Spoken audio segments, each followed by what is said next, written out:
This morning, the focus is shifting to November after Tuesday's runoff elections. Republican Ken Paxton and Democrat James Talarico set to face off for a seat in the U.S. Senate. Talarico spoke in Houston last night, and political reporter Natalie Haddad joins us this morning in studio. And Natalie, these candidates, they're wasting no time with their attacks.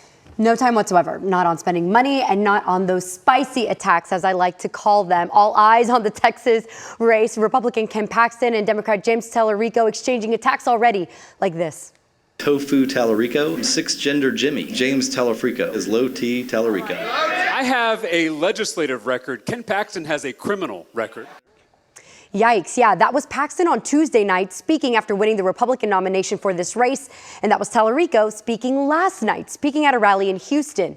Paxton and his supporters have already spent months attacking their Democratic opponent. Now Talarico is kicking off a statewide tour called the People versus Ken Paxton Tour. Experts say millions of dollars will be spent trying to win over Texas voters. And for the first time since 2002, the U.S. Senate seat will have a new face.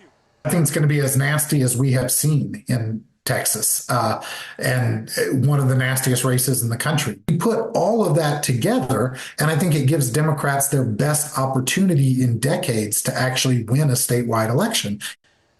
And guys, at least one campaign already capitalizing on the back and forth insults. James Talarico's website now selling shirts that say Telefrico, the same term Ken Paxton used earlier this week to describe the Democrat. And guys, I just want to mention you into our newsroom. We just got an email.